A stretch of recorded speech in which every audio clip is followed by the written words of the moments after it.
I want to talk to your father about a mugging incident involving him. Is he at home now? Yes, he's here. Do you want to see him? The police officer seemed puzzled by my tone for a moment, but eventually said, "Please, let me see him." So I led the police officer into the house and opened the door. "My father is here," I said. The police officer was stunned to see my father there. "This incident happened a few months ago. My name is James, and I'm a fourth-year university student. I've recently decided to work for a major company, but there's still something I'm undecided about, whether or not to take over my father's company. You see, my father is the president of a small factory. When I was younger, I used to aspire to take over the factory and become a president like him. However, those feelings faded during my rebellious phase. I started feeling embarrassed by my father, who was always covered in oil stains from his work clothes. This feeling persisted even as I entered my teenage years and somewhere in my heart, even now as an adult. Despite that, working part-time jobs has given me a newfound respect for my father, who works hard while supporting many employees and their families. But still, I couldn't shake the feeling that a salaryman in a suit, working hard, is cooler than my father. One day, while shopping with my father, we were suddenly called out from behind. James, my father, and I turned around together. There stood a man around my father's age named Jack. "Long time no see," he said. It turned out Jack was a high school classmate of my father's and happened to be on an outside sales trip, wearing a suit representing a famous large company. After revealing his impressive job, Jack asked my father, "Did you take over the family business after all?" My father replied, "Oh yeah, we're still managing somehow." Jack scoffed. "That dirty little factory of yours. You've become quite something as its president, and you're only a high school graduate. That's impossible. You really are pathetic." I was shocked by Jack's words. Although I knew my father had taken over the factory after graduating from high school, I never expected a classmate to mock him like that. Nonetheless, Jack continued to smile silently at my father. No, unfortunately, I didn't manage to make my father's factory bigger. Despite my high school dreams of taking over the company and expanding it, I lacked the necessary business sense, and that dream didn't come true. Laughs. I guess I couldn't help it. I'm good with my hands, but my head isn't very business savvy. However, it's a relief that we didn't go bankrupt. Jack seemed to find the situation amusing, laughing heartily and playfully slapping my father on the shoulder. "You're good with your hands, but your head isn't very good. But it's good that you didn't go bankrupt. I thought guys like you were going bankrupt," he chuckled. After exchanging some more banter, Jack mentioned he had more work to do and suggested catching up at the next reunion. With that, he left, leaving my father looking a bit awkward. He turned to me and suggested, "Shall we go?"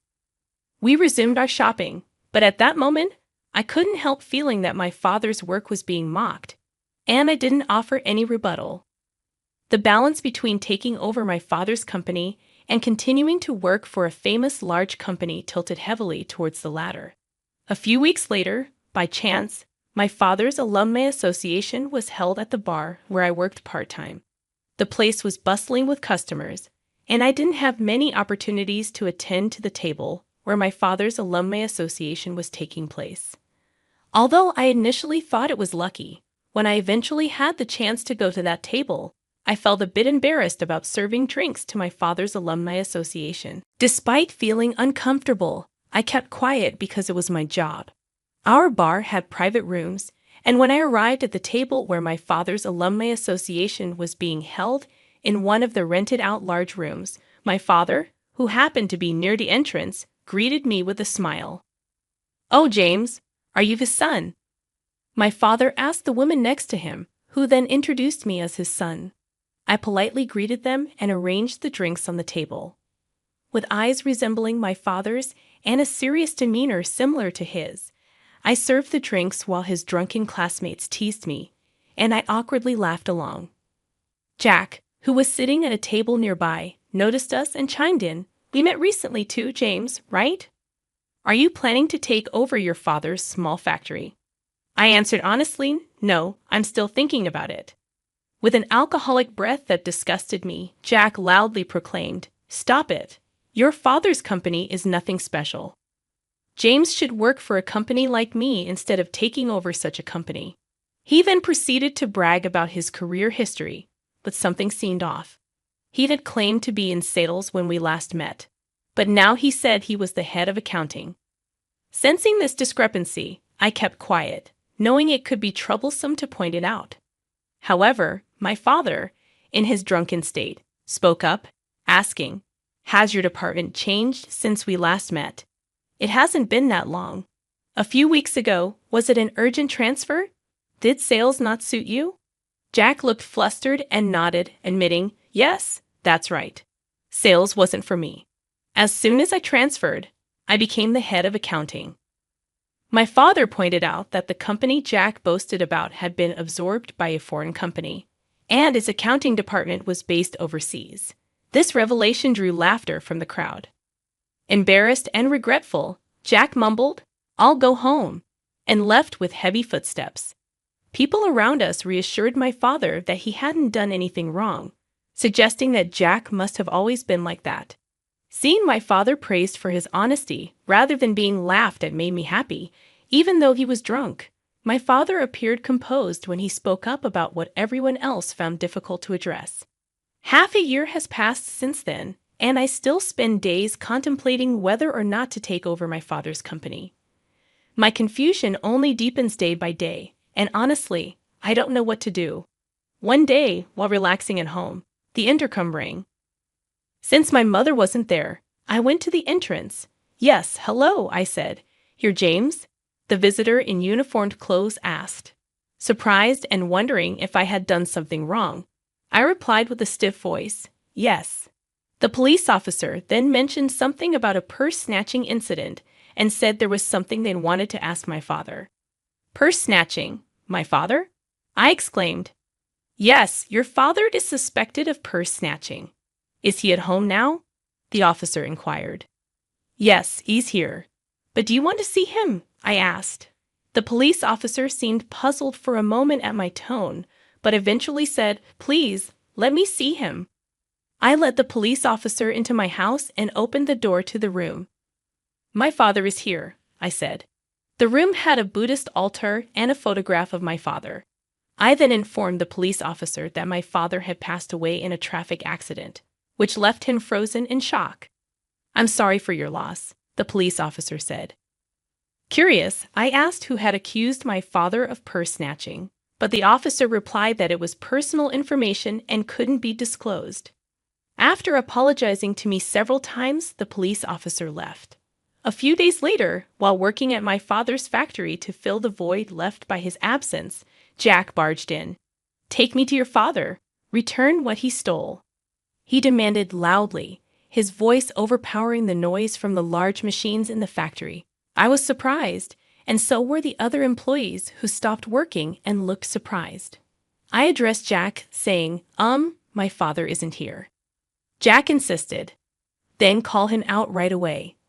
I'm having trouble because your father snatched something from me." I heard a voice from one of the employees murmuring, "Purse snatching? Is it our president?" But Jack remained adamant, crossing his arms and refusing to budge. He kept shouting, "Give me your father." In response, I questioned him. "My father is not the kind of person who would snatch purses. Are you sure you're not mistaken?" Jack insisted, "No, it was definitely your father. He must have been jealous of me working for a big company and snatched my bag. Fortunately, I didn't have my wallet or anything with me at that time, but it's unforgivable that he snatched something in the first place. The police are useless, so I came here myself to talk to him." I inquired about the timing of the incident, and Jack decisively replied, "About 2 weeks ago." The employees began to stir, seemingly confused by the commotion. When I pressed Jack again about the timeline, he grew angry at my persistence, shouting, "What's going on? You keep asking me over and over again." I said it was 2 weeks ago. An elite like me came all the way to this small and smelly factory just for this. Hurry up and let me talk to your father. Feeling a surge of heat in my chest, I was troubled not only by Jack's derogatory remarks about my father's workplace and colleagues, but also by his attempt to blame my father for purse snatching. My father had passed away in a traffic accident just 1 month ago and couldn't possibly be involved. I clarified this to Jack, who looked stunned and muttered, "Huh." I continued, "How could my father snatch purses when he passed away 1 month ago? Maybe there wasn't even any purse snatching at all." I knew Jack was lying because I had learned at our recent class reunion that he had always been a habitual liar since his school days. Furthermore, it turned out that Jack had been jealous of my father since their school days because the girl he liked had liked my father instead. He had always harbored unnecessary rivalry against my father due to such petty jealousy. I couldn't forgive Jack for trying to pin an unfounded accusation on my deceased father just because of such petty jealousy. As Jack continued to insist on his claim, someone else started shouting from another direction, "Your president wouldn't do something like that. Our president is someone who dresses seriously and walks around like an honest person. Sure, the reason why we are always short-handed is that the president teaches technology and encourages independence. He was a good person who always thought about the staff and business partners without thinking about profits." Voices praising my father rose one after another, and I was honestly moved. I felt ashamed of myself for ever thinking that my father's work was embarrassing. My father was a president who was respected by his staff and loved enough to be protected, even in such a situation. Jack's eyes filled with tears as he heard the voices of the factory workers defending my father. I delivered the final blow. "The fact that you tried to frame my father for a lie. I will definitely consult with the police." With that, Jack raised his voice and fled from the factory. Later, as promised, I went to the police to report that my father had been falsely accused by Jack. The evidence was a recording of Jack's statement made by one of the staff members, who had been thoughtful enough to record the argument. Thanks to this evidence, the police acted quickly, and Jack was caught in no time. Jack's lie about accusing someone of a crime became his own crime, and he ended up in jail for a while. I felt relieved that he got what he deserved. A few days later, someone claiming to be Jack's wife came to our house with a gift box to apologize to me and my mother. When I asked if it was because of what happened at the reunion that Jack had framed my father, Jack's wife sighed and confirmed that it was. She revealed that Jack was actually an elite who had been fired from his company and had been struggling to find a job. His obsession with being an elite led him to lie about his status. But when he got drunk, he ended up embarrassing himself with inconsistent lies. He began to resent my father and decided to frame him. Disgusted by his ridiculous reason for lying, I learned that Jack's wife intended to divorce him. Jack apparently had no children, so even if he got out of jail, no one would be waiting for him. After graduating from college, I decided to take over my father's company. One reason was because I was worried about the management of the company since my father had just passed away.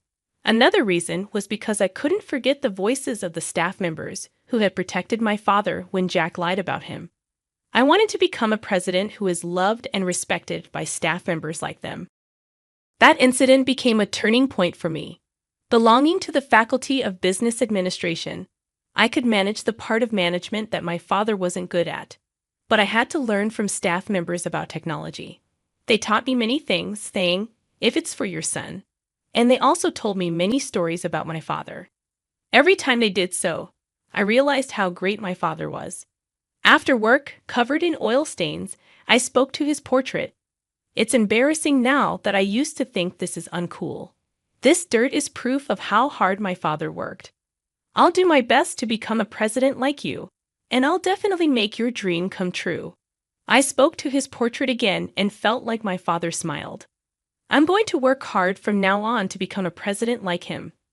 I want to fulfill my father's dream of expanding the town factory that has been passed down since my grandfather's generation.